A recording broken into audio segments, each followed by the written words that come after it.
So I have pretty severe ADHD, and one of the things that sucks about it is object permanence. Like when I was growing up, my mom didn't have an electric stove or a gas stove specifically because she was afraid I was going to burn the house down, which she should have been. She should have been afraid. Object permanence is basically just like out of sight, out of mind, but on crack. So I'll put a pot of water on the stove to let it boil to make me some ramen or something, and then the minute I turn my back, it's no longer exists to me. I burned a lot of pots, a lot of other things. I burned a lot of shit on accident. I've also let a lot of food rot because I'll buy it, shit that I love, and if I don't see it, I forget that I have it. The problem is it's not just objects. That goes for people too, a lot of the time. So like I won't text somebody or talk to somebody for a really long time, and then we'll link up, and it for me, no time has passed. For them, it could have been years. For me, literally, no time has passed. I just picked up right where we left off. But to somebody else, that could look like, damn, dog, you didn't even care that we ain't seen each other in all this time. But it wasn't no time that passed for me. Here's the thing, though. When time does pass for me, it's extra slow. So the opposite is also true. If I like really fuck with you and I'm like emotionally attached to you, and we don't talk or see each other for 20 minutes, it can seem like 9 years. All of this is involuntary. Doesn't matter who it is. It's like your brain's just playing whack-a-mole, but it's not even asking you about what the whack though. This also causes a problem, object permanence, as I was saying, with events.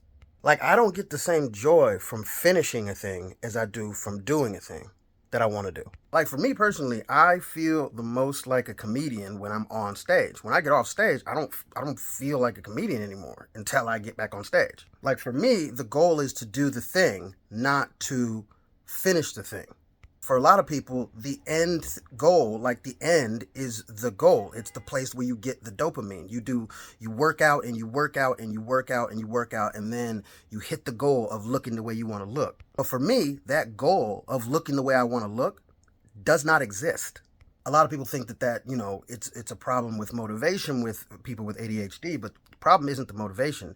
It's that when you talk about motivation, you are talking about being motivated to do something because there is a goal that you are trying to achieve. Well, how do you be motivated for something when there is no goal?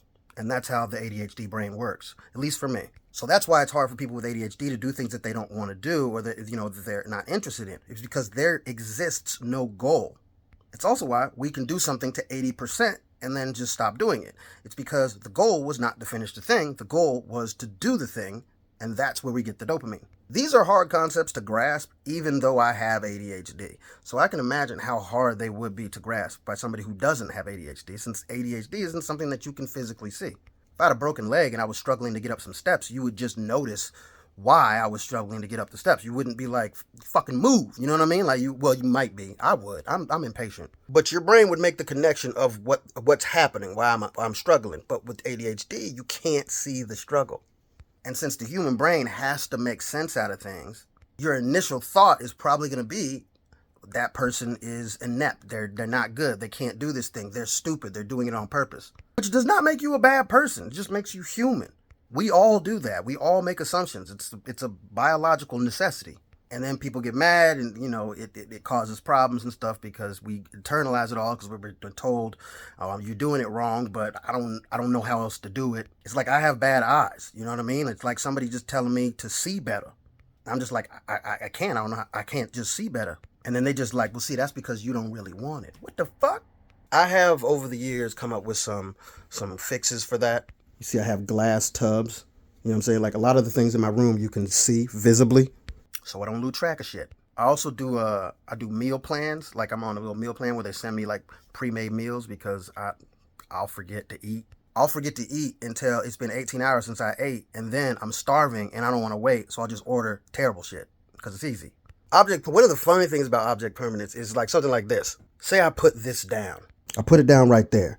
Now, I turn my head, I will remember that it was right there. But if somebody moves this and literally just does that, I won't see it. My vision won't pick it up because it's looking for the snapshot that I took of it when I put it down. Exactly like that. I can see that snapshot perfectly in my head, but that's the only snapshot that it's looking for. So it won't see this. And that is some crazy shit. Having a memory that can take snapshots and videos and remember them in perfect clarity is dope, dude. I can remember every titty I'd never seen. It's so nice, so titties.